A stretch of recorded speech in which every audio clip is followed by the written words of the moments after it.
In Pakistan, another audio leak is making waves. It features two women, Mehjabeen Noon and Rafia Tariq. One is the mother-in-law of the Chief Justice of Pakistan. The other is the wife of a lawyer for the Pakistan Tehreek-e-Insaf party. That's Imran Khan's party.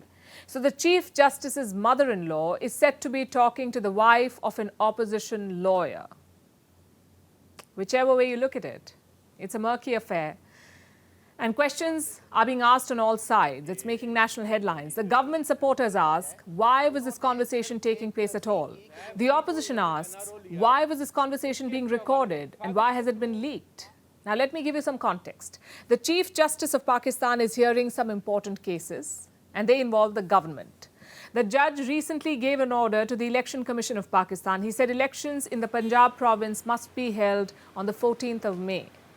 This order was widely seen as a blow to the government because the government wanted the provincial elections to be delayed. Now, if it turns out that a very close relative of the Chief Justice is talking to someone from the opposition camp, it sparks accusations of bias, especially when you go through the contents of the conversation. Listen to this. और लोगों को बताया और उमर को एक message भेजा मैंने कहा तुमने लाहौर के जलसे में मैं मौजूद थी वहाँ लाखों बंदा था इसी तरह हर शहर में लाखों बंदा है और तुम सिर्फ ये अंदाजा लगा लो कि तुम्हारे लिए कितनी दुनिया दुआ कर रही है इस वक्त इससे तुम्हारी हिम्मत बहुत बड़ी और तुम्हारी सेफ्टी हिम्मत करे और नहीं उसकी सेफ्टी बहुत बड़ी है उनको कमजोर करे कि इनसे हिम्मत उनको तो अल्लाह करे जो बाकी उनको अंधा कर दे मैं तो ये कह रही हूँ वो तो स्टेटस है of this country look at the way they are doing it वही ना but now they saying why he got the authority to do it It does sound quite conspiratorial, but there's a catch. We don't know if this audio clip is genuine, which brings us to the opposition's questions. Who recorded and leaked this audio clip? And who stands to gain from the leak? The Pakistani government is having a field day. Its ministers are spreading the clip on social media. Interior Minister Rana Sanaullah has demanded a forensic audit. He said if the clip is fabricated, those involved will be punished. But here's what he said next.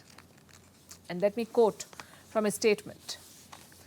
But if the clip is real, then accountability should be sought from those behind these conversations, and the person about whom the conversation is should resign. Those who were mentioned in the audio, they should show grace and step down. And that's where it gets tricky. A judge is ruling against the government of Pakistan. Suddenly an audio clip surfaces that shows the judge in poor light, and ministers are already asking for his resignation without proof that the clip is real. It's led to the usual round of finger pointing and, of course, the usual furor. Opposition leader and PTI member Fawad Chaudhry has raised this. He said no move is being made to address the constant audio leaks in Pakistan, and now even housewives are becoming victims to the leaks.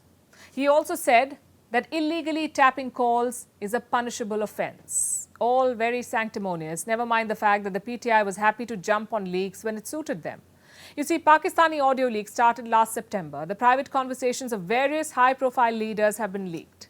And this list includes Prime Minister Shehbaz Sharif, former Prime Minister Imran Khan, and the ruling coalition's Maryam Nawaz. So the leaks are spread across Pakistan's political spectrum. They take place at the highest of levels, and whenever they come out, the other side is always quick to take advantage. From sleazy phone call allegations against Imran Khan to talks about buying lawmakers or Maryam Nawaz making deaths look like accidents, Pakistan's audio leaks apparently have it all.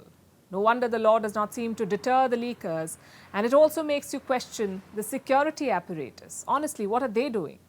How are high-profile politicians falling victim to unlawful phone tapping? Is it incompetence or connivance from the security forces? Well, whatever the case, the rot in Pakistani politics continues to get more foul, and now, as Fawad Chaudhry said, even housewives aren't safe. Meanwhile, more than a year into the war, and despite all the sanctions and bad press, the Russians seem to be doing quite okay. The West's economic weapon has neither isolated nor demolished the Russian economy. In fact, according to the assessment of Western agencies, Russia is growing faster than the UK, and Russia's ultra-rich are getting richer. Look at the kind of money they're making. In 2022, Russian billionaires were worth $353 billion. $353 billion. In 2023, that is this year, their wealth went up to $505 billion. That's an increase of $152 billion. And this is despite the sanctions and the war. The wealth of an average Russian billionaire has gone up by around $600 million. And their number has gone up too. Look at the latest Forbes list. In 2022, there were 88 Russian billionaires on the list. This year, there are 110. So during the war, 22 Russian billionaires have been added to the Forbes list. If these numbers appear mind-boggling, wait till you hear the next ones.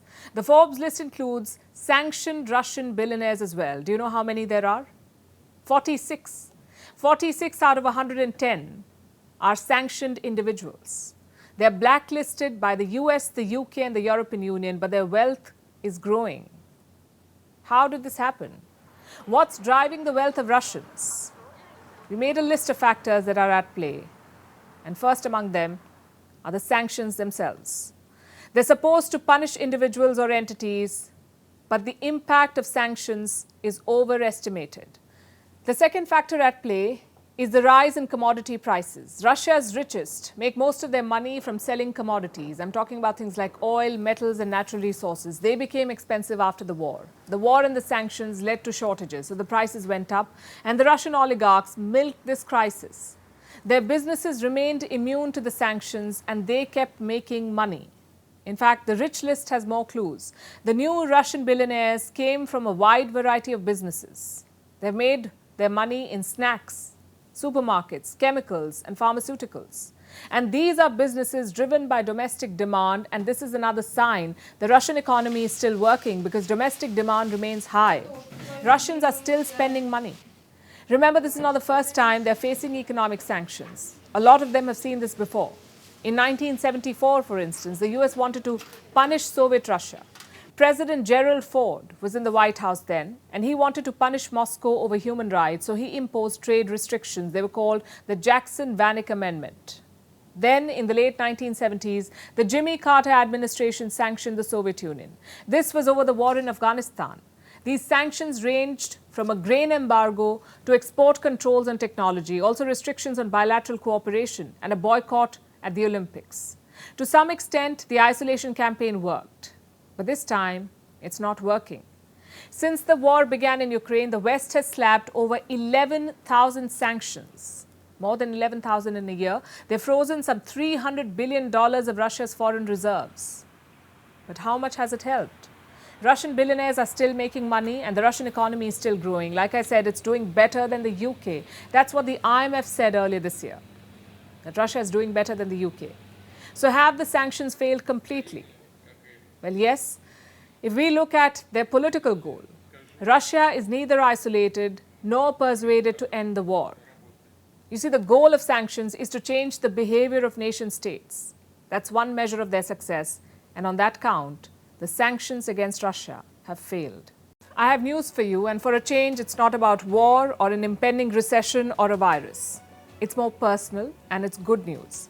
Firstpost has crossed 1 million subscribers on YouTube. In our world of more than 8 billion people, this may seem like a very small number, but for me and my team, it means a lot, more than we can put in words. And I'm here to thank you for your support, because this has been a very special journey, both personally and professionally. In a country with 400 news channels, who needs another news platform? We asked ourselves this question every day as we put together the show for you.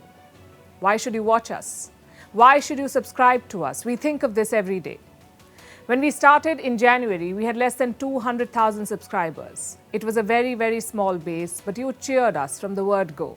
We launched Vantage on the 26th of January this year, and you joined our journey. In a post-pandemic world, going viral can be a tricky affair, but trust me when I say this, we are not complaining about this virality. You watched and shared our stories, and they started coming back to us. It's the biggest prize, I say. If you think I'm getting carried away, please bear with me. Like I said, this has been special. It's been a learning curve. because we knew our stories, we understood our subjects, but we were getting used to the medium. You helped us with feedback and so many comments. Thank you for writing. You told us what won't work and what we shouldn't be doing. Thank you for critiquing. And you kept coming back every day to watch us. Thank you for watching and subscribing. We hear you, so keep the conversation going. We truly believe that in this day and age, time is more valuable than anything. And you give us your time. We are committed to making it worthwhile, to highlighting India's perspective on global issues, to tracking developments that shape our world, to reading between the lines and to telling stories that really matter. In the weeks and months ahead, we will bring you more shows. We are entering a very exciting phase. We want to experiment. We want to take you where the story is. You know, they're right when they say that storytelling is the most powerful way to put ideas in the world today. And you help us hone that skill. So thank you for making us 1 million strong. I say, we're only getting started.